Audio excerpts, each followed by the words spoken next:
Greetings YouTube. Today we're looking at a Camillus Cub Scout knife.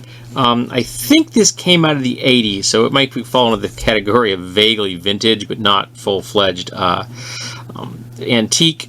And I bought this at a thrift shop for $3, and it's worth more than $3. So we have the scales are a nice dark blue, which was what drew me to it. I like the color. Then we have kind of the classic blade shape.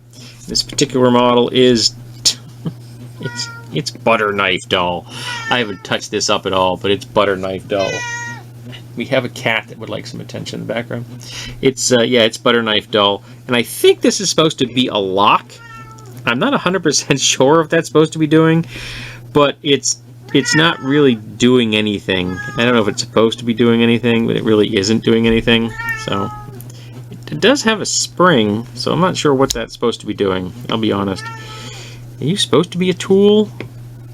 Are you a tool? Whoops. Are you a tool of some variety that I'm just not aware of? Nope, I don't think you are. Maybe you're supposed to be a spring, but you're failing miserably at that job if you are. Alright, then we have the classic cap lifter and a screwdriver, because you can't be anywhere in the wilderness unless you can open a beer. Or soda, I suppose, if you're a Cub Scout. And then on this side, we have a fine screwdriver and a really nice ream. It's amazing. This ream is sharper than the knife blade. And I'm not joking.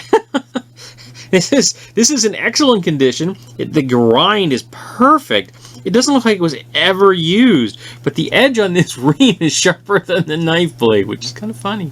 But it would actually function as a ream. Of course, the reality is in everyday life now, how often are people reaming leather or something like that, like canvas or something?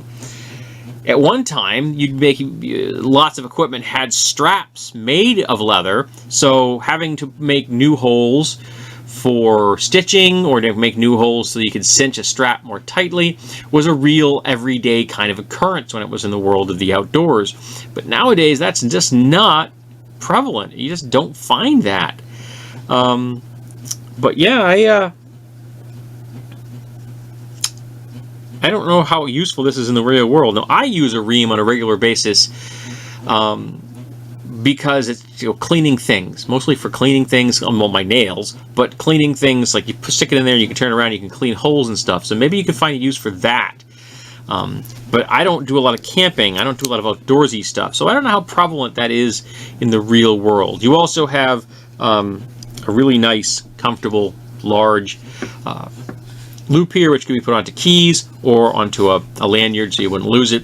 And this particular model from Camillus is made in New York in the USA, which is a nice touch if you are a supporter of, made in the USA thing. There's no logo on this scale, and there is the Cub Scout logo on that side. So yeah, it's a nice little design. That'd make a great pocket knife if I could sharpen the blade up so it would actually cut something.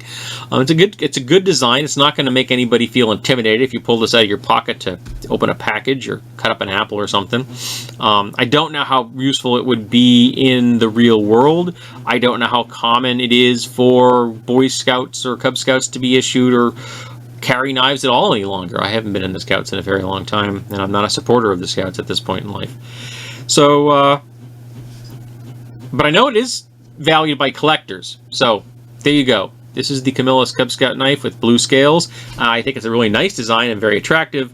It just isn't something that, I'm ever gonna carry.